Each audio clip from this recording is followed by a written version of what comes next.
Hello student, कैसे हो आप सब। आई होप आप सभी अच्छे होंगे और आपकी पढ़ाई भी जोरों शोरों से चल रही होगी। इसी पढ़ाई को अच्छी से बहुत अच्छी करने के लिए आ चुका है आपका अपना YouTube channel the science academy. मैं हूं विक्रम सिंह, जो कराऊंगा आपको साइंस के हर टॉपिक्स को क्लियर एंड हर डाउट को सोल्व। तो अपन ने लास्ट क्लास में क्या करा था? अपन ने लास्ट क्लास में करा था चैप्टर 3 की शुरुआत, क्लास नंबर 7। ठीक है, क्लास 7 का चैप्टर नंबर 3 जिसका नाम है रेशों से वस्त्र तक, उसकी अपन ने शुरुआत कर दी है। शुरुआत कैसे करी? अपन ने सबसे पहले पढ़ा रेशा क्या होता है। ठीक है, फिर अपन ने उसके बाद पढ़ा कि रेशा किससे प्राप्त होता है। ठीक है, फिर उसके बाद अपन ने पढ़ा जानतव रेशे। देन अपन ने क्या पढ़ा? देन अपन ने उसके बाद पढ़ा है कि ऊन क्या होती है और ऊन हमें किससे प्राप्त होती है। ठीक, तो इसके बाद अपन ने पढ़ा कि जो प्रजनन होता है वो क्या होता है और जो वर्णात्मक प्रजनन होता है वो क्या होता है। तो आई होप आपको सब समझ में आया भी होगा।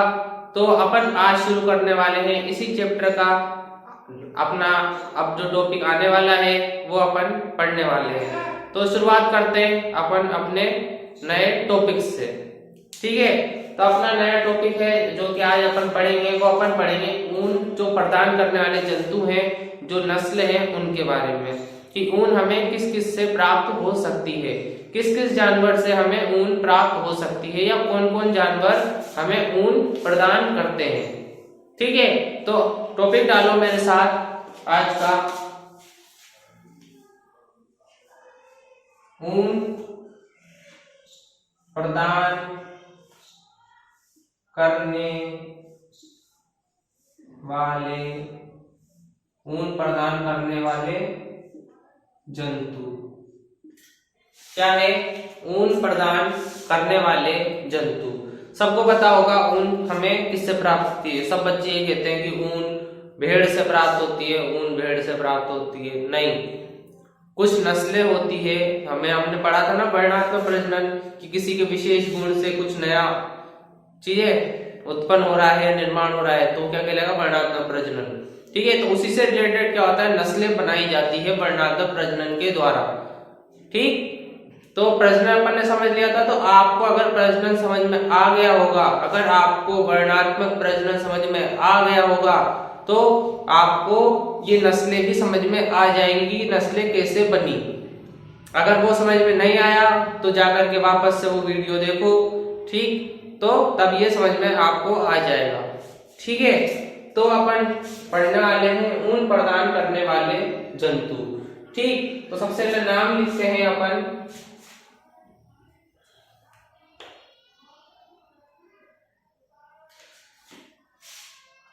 सबसे पहला नाम आता है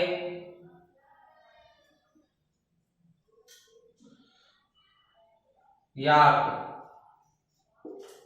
ठीक, याक क्या होता है? ये ठंड वाली क्षेत्रों में पाया जाता है, या जहां सर्दी ज्यादा होती है ये वहीं पाया जाता है। कभी किसी में दम हो तो रेगिस्तान में याक ढूंढ के दिखा देना। ठीक है, कि रेगिस्तान में जाना और ढूंढ लेना दूर दूर तक, अगर आपको याक दिख जाए तो। ये पॉसिबल ही नहीं है, इनकी जो बॉडी होती है वो उस टेम्परेचर से बनी ही नहीं है कि ये गर्मी झेल सके। ठीक है, तो इनका क्या होता है कि ये ठंड वाले क्षेत्रों में अधिक देखे जाते हैं या पाए जाते हैं। ठीक है, तो इसमें लिखो लिखो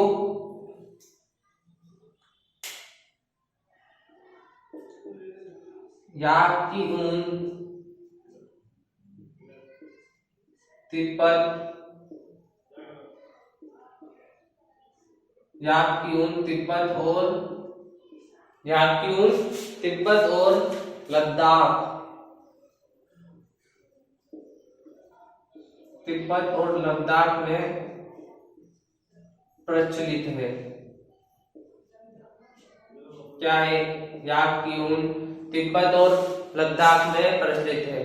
मैं पहले ही आपकी जानकारी के लिए बता दूं कि याक कोई वर्णात्मक प्रजनन के द्वारा नहीं बना। ये एक अलग प्रकार की जंतुओं की प्रजाति होती है जिसका नाम है याक। जैसे बंदर है, जैसे खरगोश है, जैसे शेर है, जैसे चीता है, वैसे ही ये प्रजाति है याक। इनका काम होता है ठंड में रहना और इनकी बॉडी पे बहुत घने बाल होते हैं जिससे ऊन प्राप्त की जाती है। ठीक है, तो ये है याद, इसकी एक ही लाइन है, सबकी एक एक लाइन अपन लिखने वाले हैं, तो ज्यादा लोड लेने की जरूरत नहीं है। ठीक है, दूसरे नंबर पे आता है अपने ऊंट। क्या है? ऊंट। तो लिखो इसके अंदर,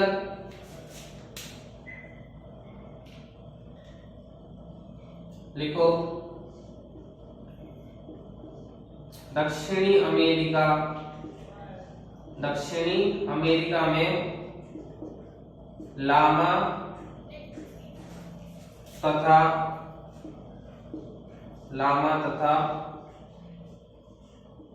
दक्षिणी अमेरिका में लामा तथा एल्पेका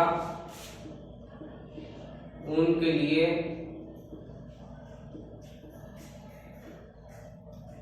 लिए प्रचलित है। क्या है? ये नस्ल है। ठीक है, अब हुई है नस्ल की बात कि लामा और एल्पेका ये ऊंट की नस्ल है जो ऊन देती है। क्लियर? ठीक है, तीसरा जो आता है अपने पास, तीसरा क्या है? वो है बकरी। क्या है? बकरी। तो इसमें एक नस्ल आती है, इसका नाम होता है अंगोरा। कि अंगोरा नस्ल क्या होती है? अंगोरा नस्ल से ऊन प्राप्त की जाती है। ठीक, कि अंगोरा नस्ल ऊन के लिए प्रचलित है। क्या है? अंगोरा नस्ल, अंगोरा नस्ल की बकरियां। क्या है? अंगोरा नस्ल की बकरियां ऊन के लिए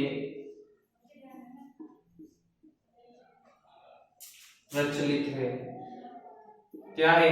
अंगोरा नस्ल की बकरियां ऊन के लिए प्रचलित है।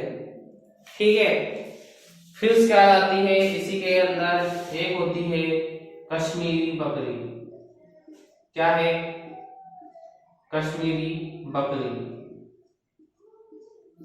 ठीक है, क्या है? कश्मीरी बकरी। तो क्या होता है? कश्मीरी बकरी की त्वचा पर, कश्मीरी बकरी की त्वचा पर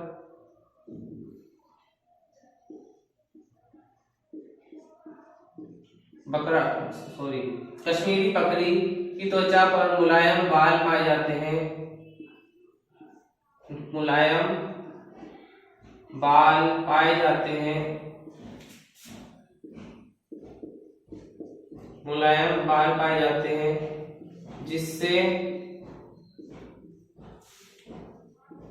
शोले बनाई जाती है। शोले बनाई, जिससे क्या हो रहा है?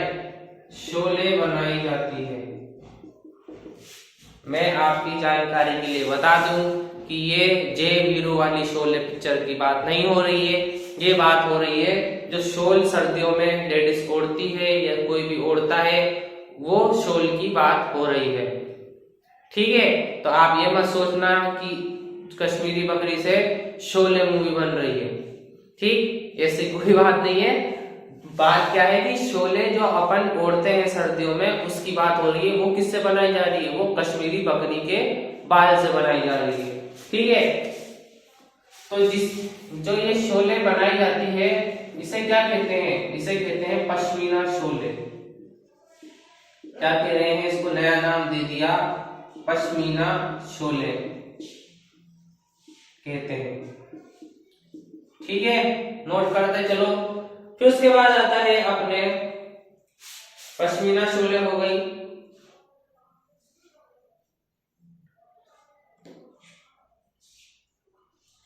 अब आता है चौथे नंबर पर, वो होता है भेड़।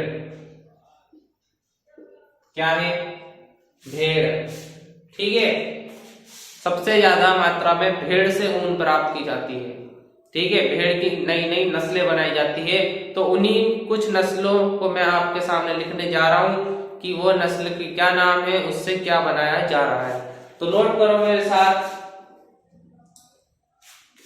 सबसे पहले इधर मैं लिखूंगा नस्ल का नाम, ठीक। फिर उसके बाद मैं लिखूंगा इसके क्या बनाया जा रहा है, ठीक। तो सबसे पहले आप क्या है, तो क्या है सबसे ज्यादा, और उसके आगे अपन लिखेंगे वो नस्ल कहाँ कहाँ पाई जाती है। तो 3 कॉलम बना लेना। सबसे पहले लिखेंगे नस्ल का नाम, ठीक है। तो उसके बाद कि किस प्रकार की ऊन पाई जाती है, और फिर उसके बाद स्थान कि कहाँ पे वो नस्ल पाई जा रही है, ठीक है। तो सबसे पहले क्या लिखेंगे, सबसे पहली नस्ल है लोही। क्या है, लोही, ये एक भेड़ की नस्ल है, ठीक। तो क्या है, ये क्या प्रदान कर रही है, ये अच्छी ऊन प्रदान करती है। क्या प्रदान करती है, अच्छी किस्म की ऊन प्रदान करती है। इसमें जो गुणवत्ता है अच्छी ऊन की वो बहुत ज्यादा होती है, ठीक। और ये कहाँ पाई जा रही है, ये पाई जा रही है आपके राजस्थान और पंजाब में। कहाँ मिल रही है, राजस्थान और पंजाब, ठीक है। नोट करो, 1-2 ही लिखेंगे वरना तो इससे बहुत सारी होती है। दूसरे अपन लिखेंगे रामपुर। क्या है, रामपुर बुशायर। क्या है, रामपुर बुशायर। इससे क्या मिल रहा है, इससे भूरी कलर की ऊन हमें मिल रही है। क्या है, भूरी ऊन। और कहां पे ये पाई जाती है, ये पाई जाती है आपके यूपी, उत्तर प्रदेश, उत्तर प्रदेश, यूपी, और एचपी, हिमाचल प्रदेश। क्या है, हिमाचल प्रदेश। लास्ट लिखो आप तीसरे नंबर की लिखो जो है मारवाड़ी। क्या है, मारवाड़ी, मारवाड़ी नस्ल। इससे क्या प्राप्त हो रहा है, इससे मोटी रुक्ष ऊन प्राप्त हो रही है। क्या प्राप्त हो रही है, मोटी ऊन प्राप्त हो रही है। क्या प्राप्त हो रही है, इससे मोटी ऊन, ठीक है। और ये कहाँ कहाँ पाई जाती है, ये पाई जाती है आपके गुजरात में। कहाँ पाई जा रही है, गुजरात, ठीक है। तो ये होती है आपके ऊन प्रदान करने वाले जंतु की कहानी समाप्त, ठीक। सबसे पहले अपन ने क्या करा, अपन ने याक पढ़ा, ठीक है। फिर उसके बाद अपन ने ऊंट की नस्लें पढ़ी और वो कहाँ पाया जा रहा है वो भी पढ़ा। फिर उसके बाद अपन ने पढ़ा बकरी की कौन सी नस्ल होती है और वो क्या क्या उसकी क्वालिटी होती है वो अपन ने पढ़ा। चौथा अपन ने भेड़ की 3 नस्लों के बारे में जिक्र करा है कि ये नस्ल के क्या नाम होते हैं, ये किस प्रकार की ऊन देती है और ये कहाँ कहाँ पाए जाते हैं, ठीक है। तो ये थी अपनी आज की क्लास जिसमें अपन ने क्या करा कि जो जो जंतु ऊन देते हैं उसके नाम और उसके नस्ल के बारे में अपन ने डिस्कस करा। तो मैं आशा करता हूं कि आपको आज की क्लास समझ में आई होगी, समझ में आया होगा बढ़िया अच्छे तरीके से, और आपको कुछ नया जानने को मिला होगा। तो आपको क्या करना है, आपको बस इतना सा करना है कि साइंस एकेडमी चैनल को सब्सक्राइब करो और वीडियो को लाइक करो और शेयर कर दो इस वीडियो को अपने क्लासमेट और फ्रेंड सर्किल में। तो अपन मिलते हैं अपनी नेक्स्ट क्लास में, तब तक के लिए जय हिंद।